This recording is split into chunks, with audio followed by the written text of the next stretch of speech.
Hi everyone, Assalamu alaikum. How are you doing? Today I am going to try to have a conversation with Mark Siljander, and he is a three-term congressman with the U.S. Congress. He was a ambassador in the United Nations, and he has written one of the most amazing books which I have read from a Christian perspective. And the book's name is called A Deadly Misunderstanding. And this book explains how most Muslims and most Christians have misunderstood their own religion. And it explains very well the commonalities. It explains very well the terminologies. It explains very well the beliefs of the Muslim world. It also explains how these misunderstandings have caused problems in for example, the Crusades, and all those people have died because of a lot of misunderstanding of the Word of God.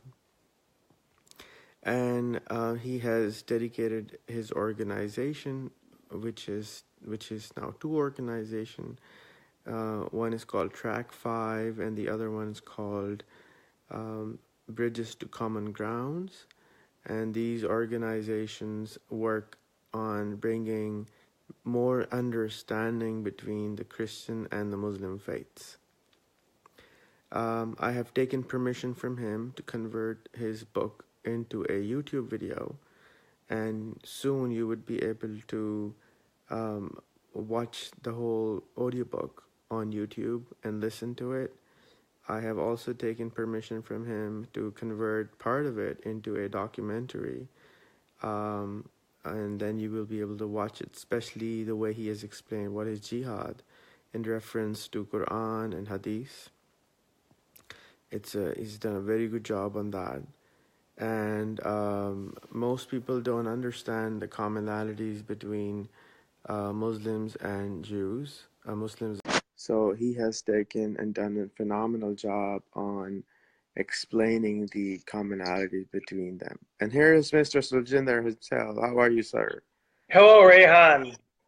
Hi, how are you? Excellent, thank you. Well, while you were not here, I was bragging all about reading your book, and it's one amazing piece of work.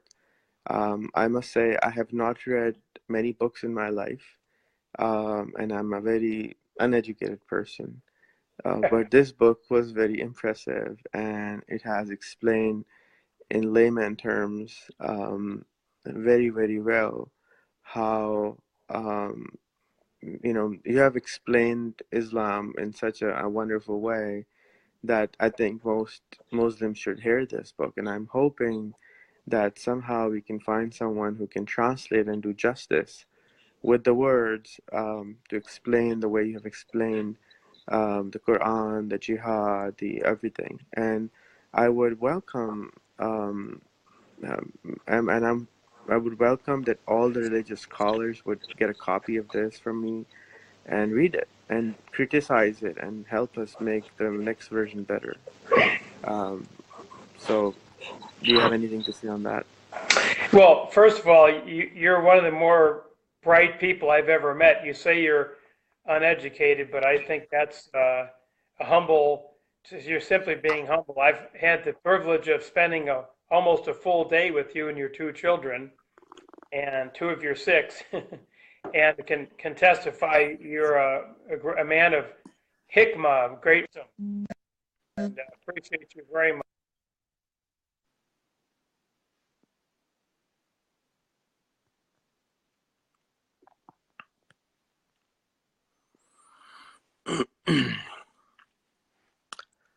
I think I lost you, Mark.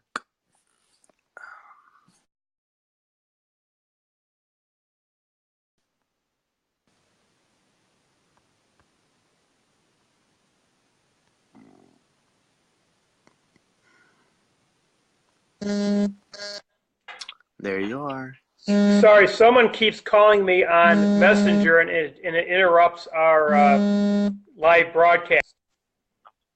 Okay. So anyway, as I was saying, it was a great privilege to meet with you and to really look into your eyes and into your heart uh, that's seeking truth and wanting to purvey the truth of reconciliation and peace well beyond your own self and family and even your own country of Pakistan. So I'm very thankful for you. And the book you're referring to, A Deadly Misunderstanding, I wrote about a decade ago, and it was published in 2008 and 9. And it was endorsed by the Secretary General of the United Nations, who's a Buddhist, by the way, background, Ban Ki-moon, and Shiites and Ayatollahs and Sunni scholars, liberal,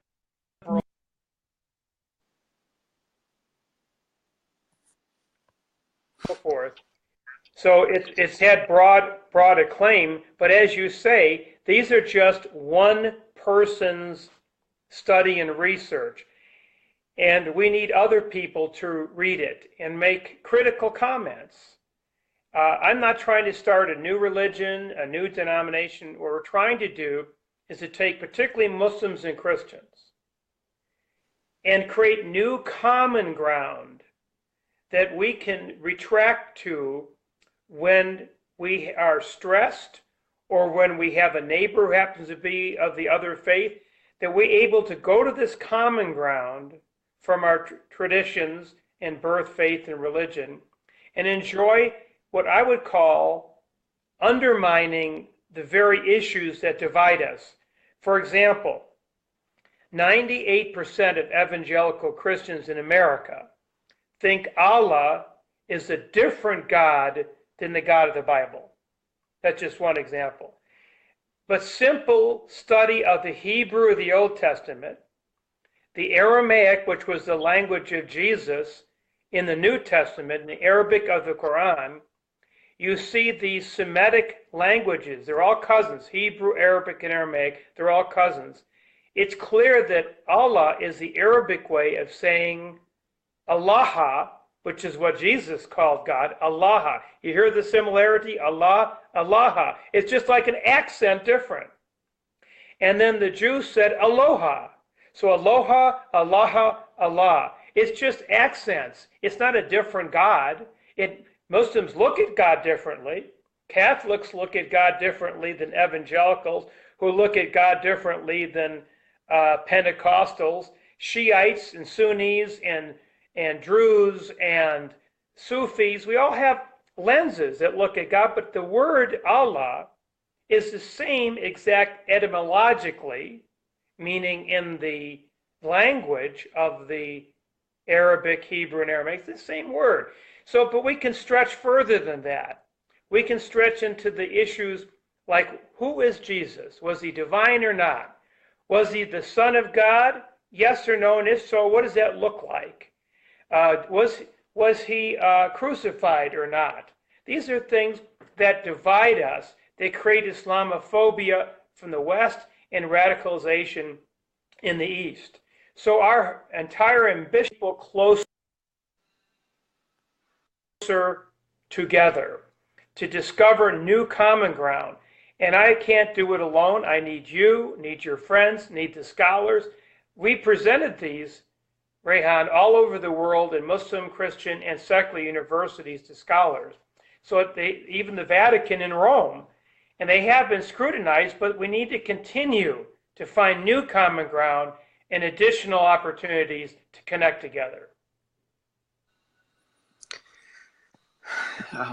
I can't thank you enough for doing what you do.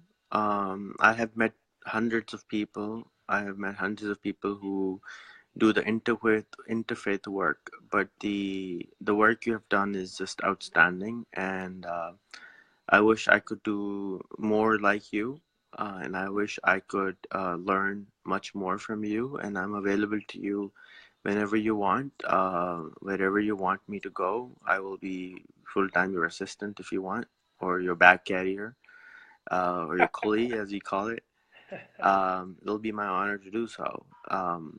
I just admire a lot what you're doing, and I think if we can start this weekly show like we're doing right now, and take questions from people, it'll help people, um, understand and build trust on each other more. As you told me when we met in person, that now you are in the middle of, people who are Christians don't admire you, some of them, and then you're like, in a problematic state because you're telling Christians that about Jesus stuff which they have never heard before. So, and I'm hoping that we can use more and more of technology. I'm thankful for your permission for allowing the book to go on YouTube so more people can hear it. I'm hoping and requesting anybody out there who can help us translate it in Urdu, in other languages, so that more and more people can understand about this. That um, there's so much commonality in all the Abrahamic religion that it's just amazing that we need to put other people in boxes. Yes, And but I want, you're so kind to offer to travel. You're a humble man, Rehan, but I think people who know you know that I don't want to keep saying it over, but you're very brilliant. God has put his yud Allah, the hand of God, is really on you to be a peacemaker and a reconciler. And I want to emphasize no one is trying to convert people from one religious club to another. In fact, I don't want to offend your listeners, but I am not a religious person in the institutional sense, where we have doctrines, creeds, rights and wrongs, hierarchy, and institutions. I believe that Jesus, Moses, Muhammad, they were trying to create a movement for God, a movement of reconciliation, a movement of peace, not religious clubs. The Quran says true religion with Allah is Islam. And I met with one of the top scholars, speaking of scholars in Sudan, and asked him what that meant. And he said the word religion, deen in Arabic, doesn't mean a religious club. This is him quoting him. It is not a religious club. It is the state of your life and your faith. If you're in submission to the one God, then that's the true state of faith. I said, so what if a Christian or a Jew said, I'm submitted to God. I love God. I love my neighbor. I love the prophets. I can love Jesus too. He's one of the great prophets in Islam. He said, then you're a spiritual Muslim. That person would be a spiritual Muslim. I said, no wonder the Quran says that Adam was a Muslim, Moses, Noah, even Jesus. How could they be Muslims before Muhammad, before the Quran? And he said, because it's not a religion of institution or club, it's a state of faith. So if Moses' state of life and faith was submission to the one God, he's a Muslim. So I thought, wow, this alone, Rehan, this alone could really start bringing people closer together rather than finding differences so we can fight over them. Thank you, Mark, again. And I'm hoping that we will be able to convert, in a week or 2 weeks' time, the first episode out of your book into a documentary so that people can watch it and understand it easily. Using these technologies, we can make so much difference in understanding and spreading the content. And I'm looking forward to reading your next version of the book. Great. Well, I appreciate you. And if people are interested in learning a little bit more, they can go on our website, bridgesnow.com, BRIDGES, bridgesnow.com, bridgesnow.com. Just feel free to browse, watch videos. Every chapter of the book has a short video on it, but your willingness to put the audio book on YouTube is fantastic. And even greater, Rehan, is your willingness to make little mini documentaries out of a few of the chapters so we can express these ideas more broadly. So God bless you and thank you so much for what God's doing in your life with and through you. And I would like to request all the people in Pakistan who are watching, who or anywhere in the world, especially the people who are doing interfaith work, should get a copy of this book to understand it, because it'll give you content. It'll teach you how to, what the differences are. Number one. Number two, he has another created an amazing. There's another gentleman, Imam Safi Kaskas, who is from Lebanon and he lives in Saudi Arabia, and he has created a book or a translation of Quran which has the Bible references and Quranic references at the same time. Mark, can you tell us a little bit more about that book? Yes, Dr. Safi Kaskas is on the board of Bridges to Common Ground.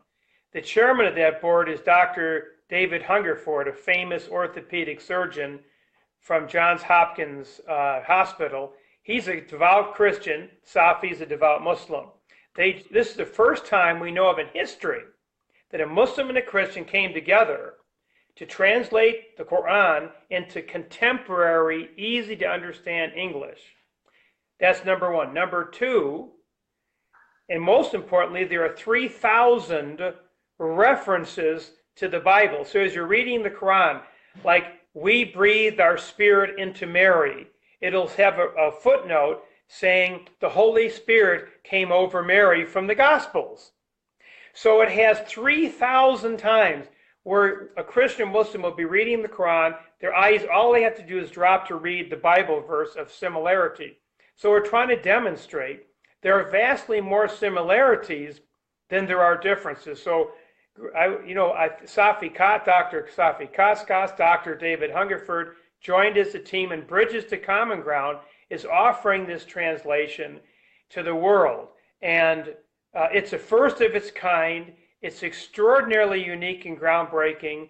And in conclusion, as you alluded to earlier, this has caused some negative feelings of certain Christians that why would you be sponsoring a translation of the Quran? Because a lot of Christians don't like the Quran. I didn't like it 20 years ago. I hated the Quran. I grew to be one of the bridge makers between these two faiths later. So God apprehended my heart, transform my thinking and heart. And this is what we want to do, is transform people. Interfaith alone is entertaining, it's intellectually stimulating, but does it transform our hearts and our minds and our behavior? The answer is generally no, it does not. It fails in the critical area of transformation. Whereas this Quran, and hopefully a deadly misunderstanding, these tools and more to come with your help, Rehan, will bring better understanding and really change hearts and minds of people. Inshallah. Inshallah. And thank you so much for your everything you do. I can't thank you enough. And thank you for your open heart. Thank you for your honesty. I can vouch that I find you extremely honest, because while I was there, I spent the whole day with you, and I was very it was one of the best days of my life, I could say. So You're so thank you for kind. that. Yes. And I'm looking forward to seeing you again next month. Sure. Which is, yeah, looking forward to. Let me know how many days I can stay, and I'll just hang out and just stay there and learn some more stuff. Some more people would love to interview you when you have time. They will inbox you. Now you know how to do this. So hopefully every Monday we can schedule 10 to 15 minutes of coming and bringing our faces to the audience. And I have these amazing friends right now who are writing from South Africa, from Washington, D.C., who are going to read your book. And again, I will request all the people who are in Pakistan, who are everywhere, who want a copy of the book. I will be publishing 1,000 copies and giving them away. It's really worth it. It's going to help a lot of Muslims and Christians if they really want to understand. As Quran says, the Quran has hidayat for people who want to understand. So you have to understand, not just understand the translation, but you have to understand the essence of it. You have to try to, and if Mark Siljander, who is an evangelist Christian background person, can understand Quran and Bible and Aramaic, you can too. If you're really Muslim, you should go out there and try to understand the Quran in the original text, in the original language, because once you translate a word, it loses its meaning. How do you translate something from Shakespeare? How do you translate something from Quran? You can't even translate Shakespeare. How can you translate Quran? So I encourage all of you to use Google Translate and take word by word and make your own meaning, not to get you confused, but to actually reach to the essence of understanding. Just like if you're in love with a woman, you would probably want to learn her language. Why wouldn't you want to learn the language of the God which created you and believe that you want to follow him? So try and learn the language, become fluent, and try and understand um, from it. Thank you so much again, Mark. He has another meeting, so do I.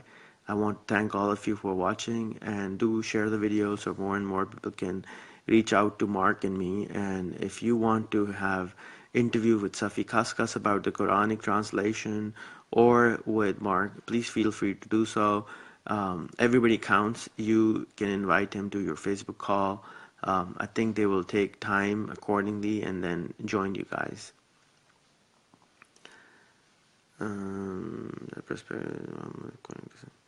Gibran Aziz Mazhar, I suggest you read the book and then ask the questions. That's what Mark told me to do. He told me, before you do anything with me, read the book. And I suggest you the same thing. You should definitely read his book with an open mind. Don't be judgmental. Even if you want to find flaws in it, you are more than welcome to do so. But please don't be judgmental. Everybody here is trying to be a better human being. We all make mistakes. If somebody has made a mistake, forgive them and guide them that this is what the mistake was, and you can learn from all of the mistakes, right? So God bless you. Assalamu alaikum to everyone. May we all find the truth. Assalamu alaikum.